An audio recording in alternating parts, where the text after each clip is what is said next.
So, you know, it's something about it gets inside your head and it doesn't get out. Or it doesn't get out for a while. I'm not saying these kind of films will make you crazy, because I don't believe that.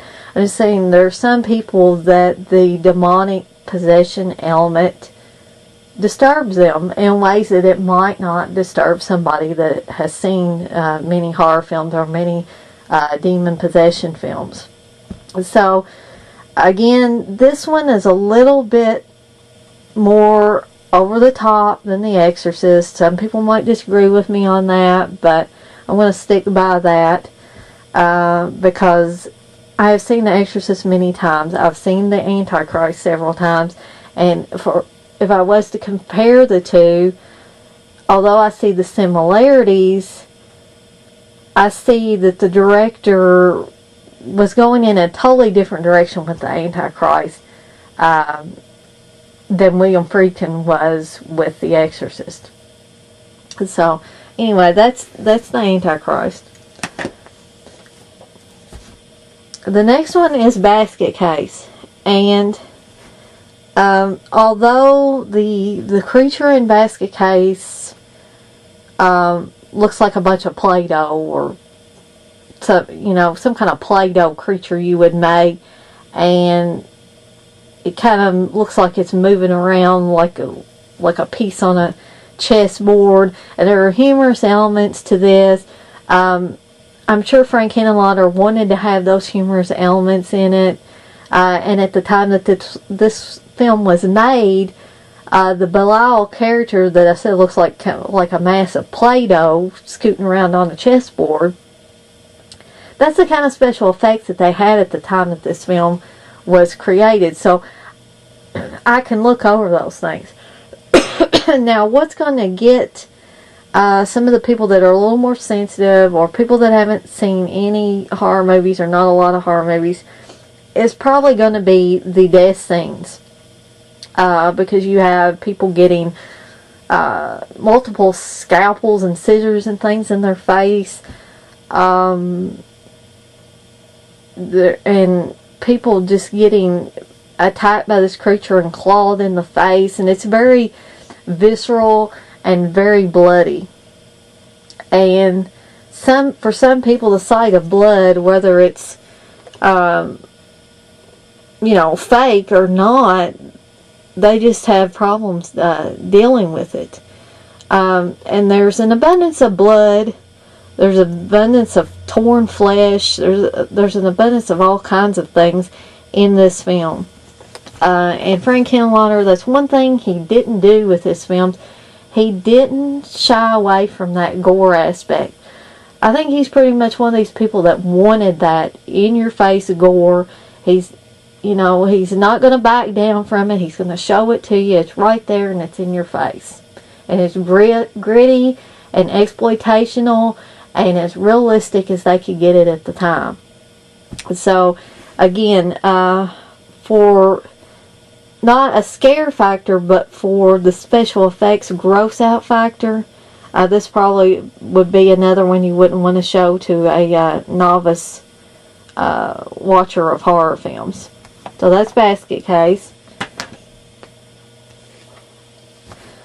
The next one is Burial Ground, The Nights of Terror. And a lot of people that have seen horror films know about the big scene in this film. And for those of you that haven't, I'm not going to tell you exactly what the ending scene is, but I will tell you it has to do with breastfeeding, and it's a very twisted scene, and it's a very visceral scene, and that's all I'm going to say about that. But there are other elements of this film that make it one that I wouldn't recommend for a non-genre fan. A lot of people don't care for zombies in general, and there are a lot of zombies in this film. Whether you're a George Romero fan or a Lucio Fulci fan or whatever kind of fan you are,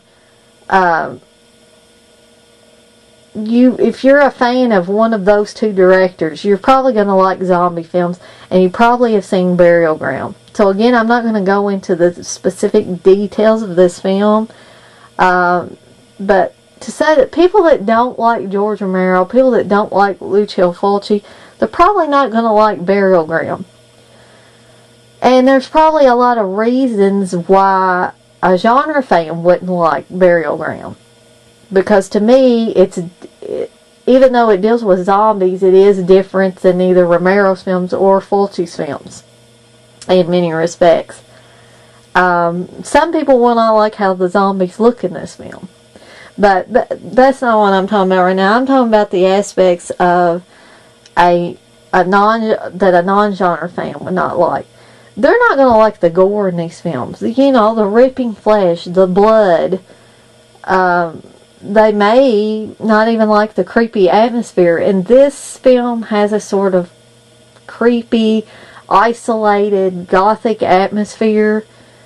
And then you add in the zombies and the creepy music and all that stuff. And some people, you know, it might seem humorous to somebody that has seen hundreds of horror films in their lifetime, and it may be hard for us to understand, but some of these things that are almost laughable to a genre fan are downright terrifying to someone that has either not seen these films or not seen many of these films.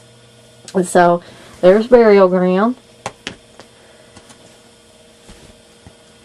The next film is The Burning, which Tom Savini did the special effects on The Burning. And this is another film that does not shy away from the blood and the guts. I mean, you got a guy killing people with this large pair of garden shears, which you can see on the front cover of the DVD here. I mean, you've got people getting stabbed in the gut with the garden shears. You've got people getting their fingers cut off. Just, you know, all kinds of kind of creative kills with the garden shears.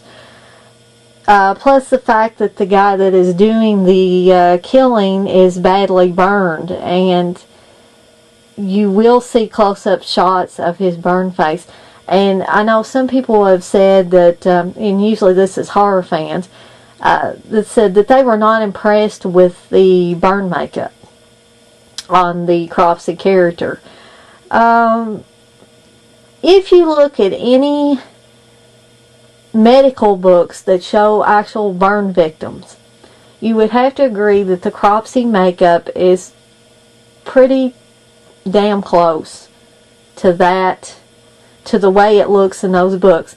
I have actually looked at the book that Tom Savini used as like his template when he was creating the Cropsey character, and to me it looks pretty close. Now everybody has an image of what they think a badly burned person might look like, unless they've actually seen a burned person. And I think they have a certain image that this didn't match up to. But anyway, that's a different story. But the special effects with the garden shears combined with the badly burnt face of Cropsey near the end of the film especially would amp up the cringe factor quite a bit for someone that's not used to these types of films. So again, this one would be another one that you'd probably want to stay away from at your next time you go to a friend's house or a family member's house and they want you to bring some movies if they're not a horror fan. Okay. The next one is Cannibal Ferox, or Make Them Die Slowly, directed by the infamous Umberto Lenzi. Okay, now we're getting into cannibal films, and a lot of cannibal films came out in the mid to late 70s, on into the early 80s. Although I think they pretty much died out about the middle 80s. But Cannibal Ferox came out in the heyday of the cannibal films. And you may be thinking, so what? You know, you watch National Geographic and